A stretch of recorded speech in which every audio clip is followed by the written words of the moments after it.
cette vidéo après un reportage de la RTS de l'émission Mise au point, et c'est sur le travail des personnes en situation de handicap. Nous mettons le lien de l'émission sous la vidéo.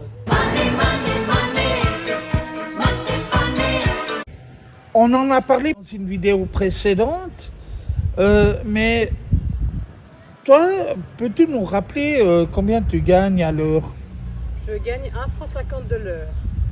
Ce qui pour nos amis français fait à peu près 1,50 € de l'heure. Est-ce que tu penses vraiment que c'est normal d'avoir ce salaire? Non, je trouve qu'il devrait augmenter plus. Mais je vais me faire un petit peu ce qu'on appelle l'avocat du diable. Il faut savoir que si tu gagnais plus d'argent, tu perdrais des prestations de l'assurance invalidité. Alors, d'après toi, quel serait le bon compromis? Honnêtement, je pense gagner plus est une bonne idée, mais après, je sais pas qui serait le compromis, parce que si c'est pour perdre de l'argent. On entend que les personnes en situation de handicap n'aiment pas rester sans rien faire, et c'est une chose que tu dis toi-même souvent. Alors, on peut l'entendre, c'est respectable, mais est-ce que pour autant, tu trouves normal de devoir payer pour aller travailler? Non, je trouve pas normal. Il faudrait plutôt qu'eux nous augmentent plus le salaire. Oui, mais en même temps, on entend le directeur de la fondation des toits, dont le nom m'échappe, qui nous dit que ils ne peuvent pas augmenter les salaires parce que ils n'ont pas assez de fonds. Mais toi, tu travailles dans un atelier protégé qui vend les choses que vous fabriquez. Je comprends pas ce raisonnement. Tu peux peut-être m'aider là-dessus? Moi, je trouve que c'est bien d'aller travailler déjà pour s'occuper et voir du monde. Alors, on remarquera pour nous, les personnes qui regardent la vidéo, que notre chat Ginger a décidé de se montrer dans la vidéo. Qui, pour la petite histoire, est lui aussi en situation de handicap, puisqu'il est borgneux. Dis-moi, regarde-moi. On me pose des questions qui devraient être posées à toi. Et tu es à 50 cm de moi. Donc, pourquoi, d'après toi, est-ce que cette différence fait peur? Alors ça, je sais pas que dire, mais les gens ils croient que comme je suis non-voyante, ils se disent elle parle pas non plus. Peut-être. C'est très intéressant ce que tu dis là. J'invite d'ailleurs les personnes qui voient cette vidéo à répondre à cette question.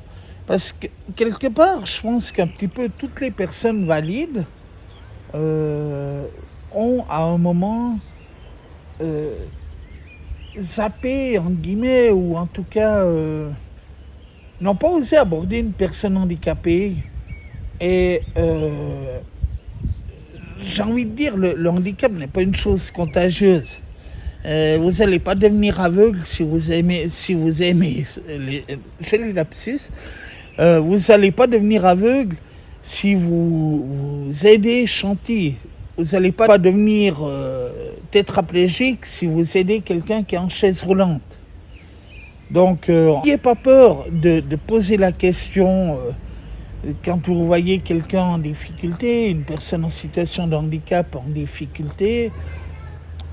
N'hésitez pas à poser la question, à dire mais est-ce que je peux vous aider?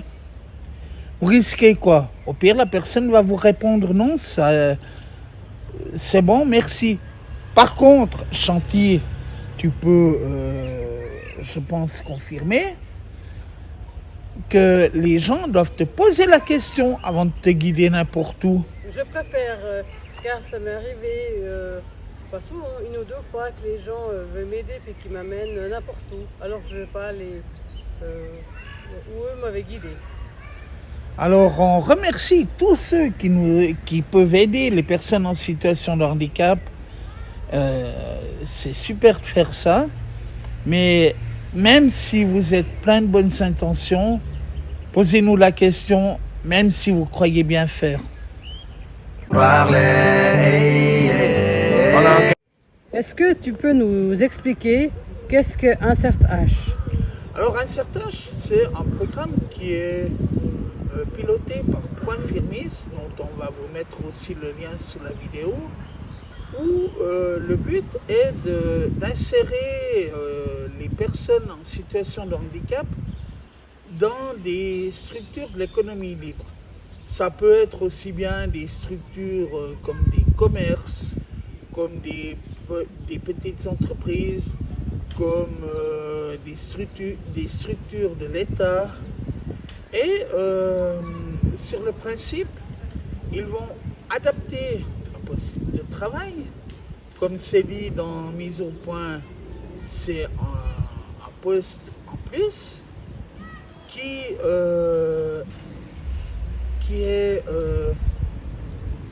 permet déjà, ne serait-ce que de valoriser la personne en situation de handicap en la faisant travailler avec des personnes valides. Qu'est-ce qui fait que, par exemple, à toi, on ne t'a jamais proposé ça, d'après toi? Je pense que je serais sûrement pas assez rapide pour travailler et pas assez autonome, je pense. Alors, d'accord, mais dans l'assurance invalidité, il y a invalidité. Est-ce que tu penses que si on adaptait un minimum ton poste, ce serait quelque chose qui serait envisageable? Je pense que oui, mais je ne sais pas comment. Et qu'est-ce que tu pourrais dire à un dirigeant d'entreprise pour qu'il ait envie de prendre une personne en situation de handicap dans le cadre d'Insert H ou d'autres programmes? Moi, je pense qu'il faut laisser la chance à toutes les personnes en situation de handicap et puis déjà faire un essai. Est-ce qu'une personne non-voyante comme moi pourrait intégrer ce programme ou pas? Je me rends bien compte, et je pense que Chanty, tu t'en rends compte, que y a divers degrés de handicap et peut-être que n'importe quelle personne en situation de handicap ne pourra pas intégrer le programme Insert H. Cependant, une personne qui est handicapée de la vue, une personne qui est en chaise roulante, chaque handicap a besoin d'une adaptation. Mais il faut savoir qu'il existe des institutions comme l'assurance invalidité qui subventionnent ces aides.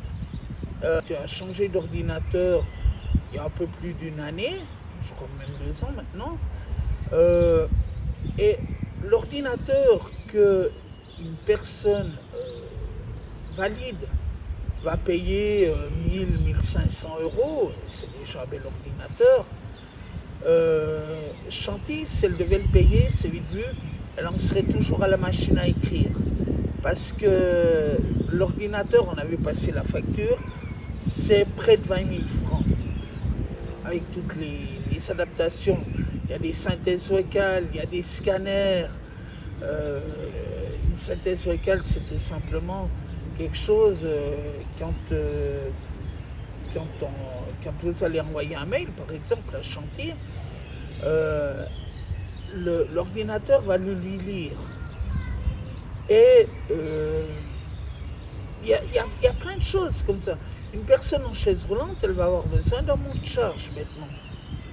Et évidemment, ça a un coût. Mais j'ai envie de dire aux employeurs, si c'est ça qui vous fait peur, prenez votre téléphone, appelez l'assurance invalidité en Suisse ou d'autres structures si vous êtes à l'étranger. Je pense que vous pouvez trouver ça sur Internet facilement. Vous prenez contact avec une association, une structure quelconque qui vous dira, vous avez besoin d'un monte-charge. Eh bien, nous, on est prêt à vous aider, voire même à le financer intégralement. Alors voilà, on va terminer cette vidéo en vous parlant de quelque chose qui pourrait être un compromis entre les ateliers protégés et un CERTH, qui est le travail des ateliers protégés dans les entreprises de l'économie libre. Alors déjà, Chanty, est-ce que tu as déjà fait cela? Non, je n'ai jamais fait ça, non. Et alors moi, je l'ai fait. Pendant quelques années, j'ai travaillé dans le cadre d'un atelier protégé dans une usine de la région. Et alors, il y a du bon et du mauvais. Alors vous me direz, il y a ça partout. Mais le bon, c'est que, alors certes, on gagnait un petit peu plus d'argent à l'heure. En l'occurrence, on gagnait 1,50 franc de plus à l'heure en travaillant dans cette entreprise par rapport à nos collègues qui travaillaient dans l'atelier.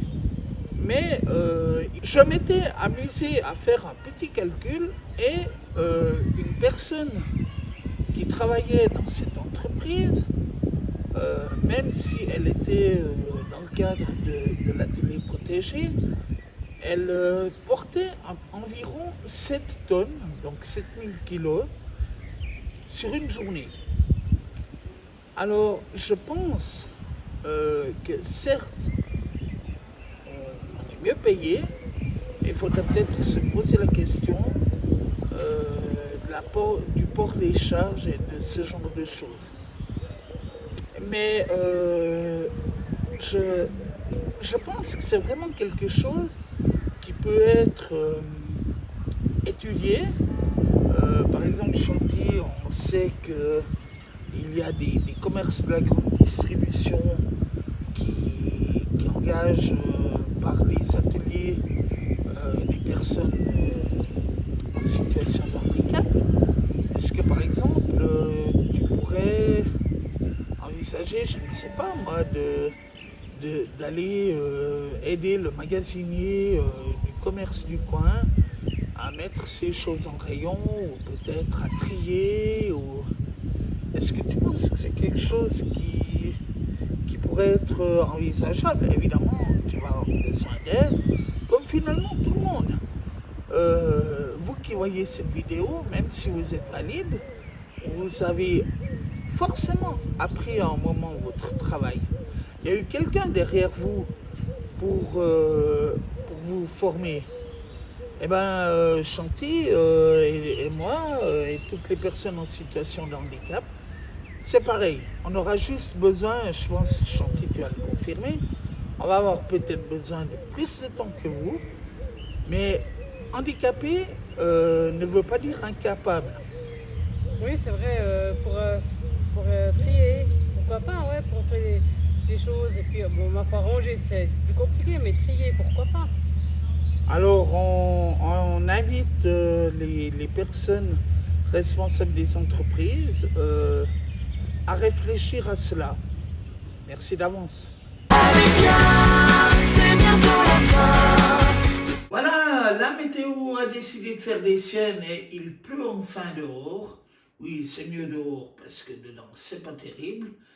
Mais toujours est-il qu'on vous remercie d'avoir vu cette vidéo.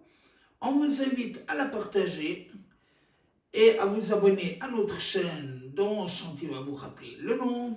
Handicapé sans obstacle. Et n'hésitez pas à nous contacter à l'adresse handicapé sans obstacle, sans espace et sans accent, gmail.com. Merci à tous, à bientôt. Bientôt. Et n'oubliez pas la phrase de l'ami Chanty qui nous dit que qui connaît mieux le handicap Que celui qui l'a. Allez, à bientôt. Bonjour chez vous. Là, c'est fini. On attend ressasser les mêmes théories.